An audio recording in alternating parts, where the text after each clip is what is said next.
What's up, everyone? You watch On Air Nick Driver podcast here on YouTube and Facebook. Guys, I wanted to let you guys know I have been covering the races here in Zebulon when it comes to the commissioner and mayoral race.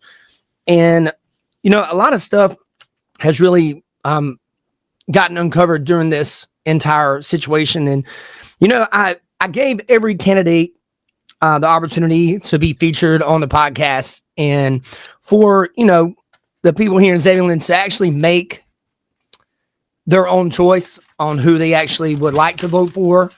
And I feel like I've been pretty fair about this, you know, and you know, a few of them decided not to come on, you know, so, which it's their right to not come on. But I wanted to let you guys know, I know some of you guys saw my post on my personal page, and yeah, I did have a current commissioner come out on my show, and, you know, to me it looked like he was trying to intimidate me.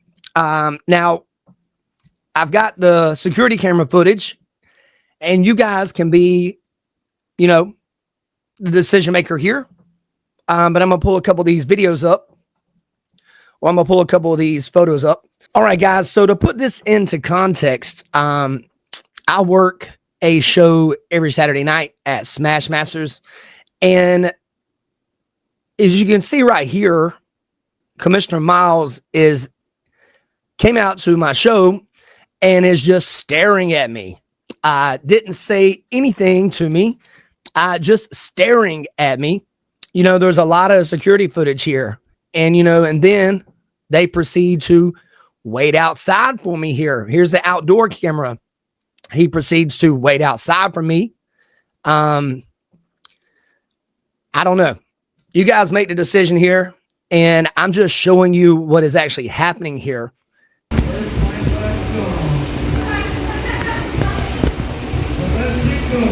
See right here, I go over to say hey to him, and he waves me off here.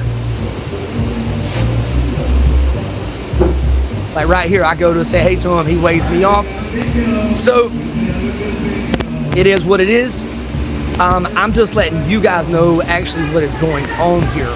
So, all right, guys, and this is an email I got from Orlando Miles, and I'm actually going to read you guys my response, where she emailed me Saturday at 8:36 p.m. and said, I need to address something very serious with you. The false and hurtful statements you've made about me are damaging to my character and reputation. I am asking you directly to stop making or sharing these remarks. I also expect that anything already said or posted be removed. If this behavior continues, I will have no choice but to take further steps to protect myself and my reputation. I strongly urge you to take this matter seriously and do the right thing moving forward. Wow. And guys, I'm going to read you guys my actual response to Miss Orlando. All right, guys, and here is my response to this particular situation. So you guys, we have a public record of this. Hi, Miss Orlando. I hear your frustration and I'm responding in good faith. If there are specific claims you believe are false, please share them and I'll correct them promptly. I've done my best to keep my commentary within the bounds of relative laws, policies, and platform rules. The video was widely circulated to me. 20 plus people forwarded it to me. So I address it on that basis. I understand you would prefer I not comment on the actions of you and your brother as public officials. However, when those actions touch on potential legal or policy concerns, I believe open discussion is both fair and necessary. My goal has never been to attack you personally, but rather ensure accountability and transparency in our community. You've asked me to remove the post. I won't be doing that, as I believe the public has a right to discuss matters that directly affect our elections. You also mentioned taking steps if my behavior doesn't change. What? I want to be clear, I'm not your enemy. Lastly, I was concerned by your brother showing up at my event last night in a way that felt like an attempt at intimidation. That kind of behavior isn't productive, and it doesn't change my commitment to following election law and addressing issues openly.